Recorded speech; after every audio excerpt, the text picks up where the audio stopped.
Hello, and welcome to SnowRunner. Just thought I'd do a quick drive to this watchtower and show off just some of the different ways of driving mechanics that are in SnowRunner for the new players who may be new to the game. So, right now we're going to start out, as you can see.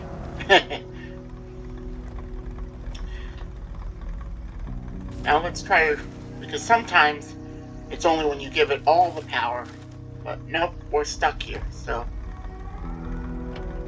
let's see what happens with low gear.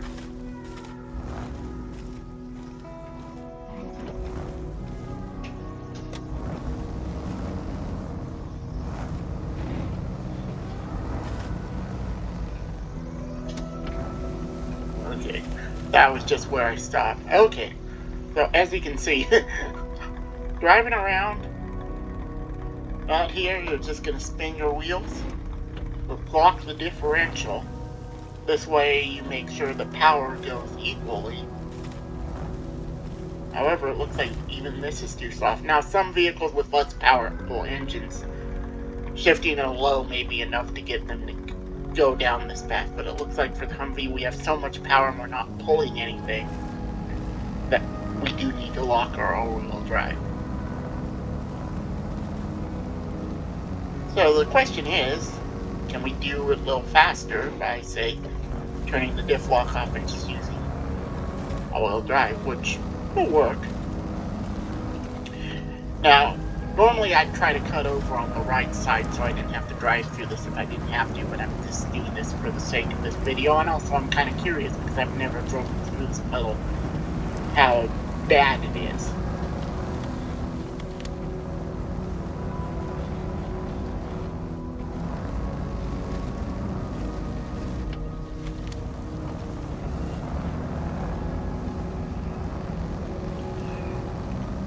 And so we just do this nice little drive up the countryside.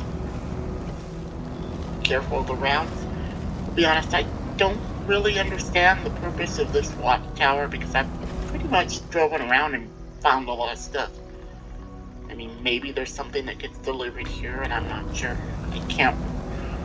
But it just seems like an extra watchtower that wasn't really needed.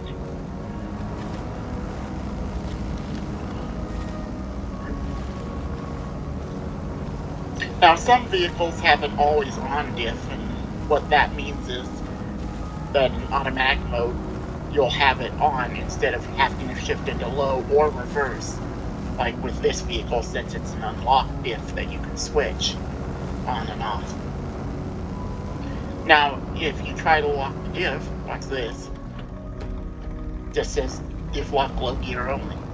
Interestingly enough, it doesn't say anything about reverse, but I've seen people do it, and then I did it myself. So it's kind of a little surprising that that isn't actually mentioned, but as you can see, we're just kicking the mud. We just started kicking.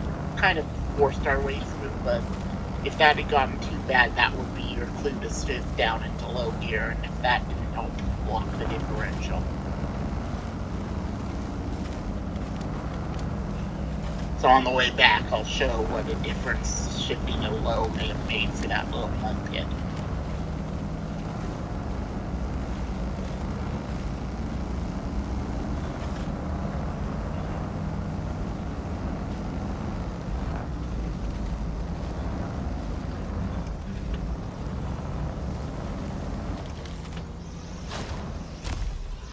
We got some XP, but it didn't really reveal anything other than like part of the map that didn't really give us anything.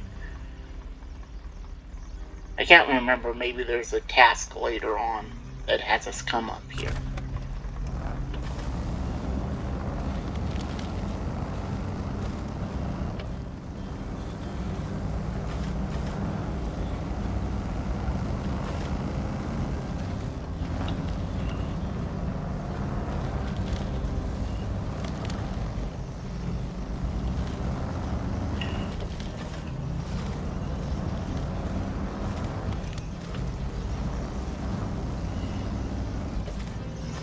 So we're coming through the point where we're starting to kick up a little mud because of our wheel spin. So what we're going to do is we're going to low gear, and just to show the difference, notice how much less mud is being kicked up because we have shifted into low gear. Although, as you can see, traction amount means the power is being distributed unequally. So we did need to lock the differential to make sure the front tires, which seem to not be under as much weight, it seemed to be going to the back, actually still got some power instead of it all just going and causing the wheels to spin.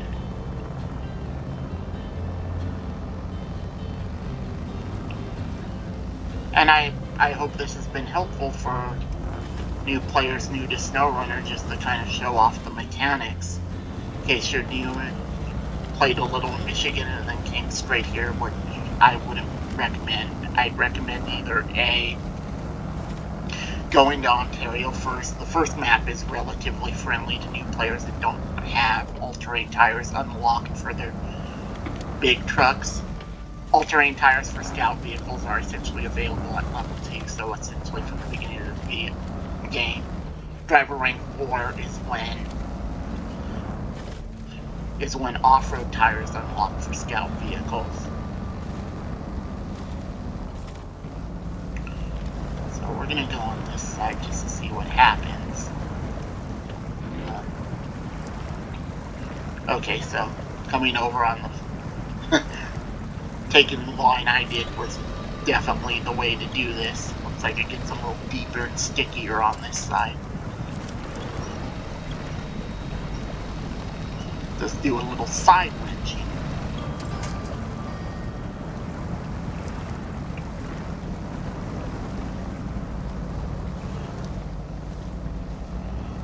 And if you can stand playing Michigan again, honestly, I'd say stay there until you get to driver rank 6, so you've unlocked all-terrain tires for your big trucks before leaving to whatever place you want to do.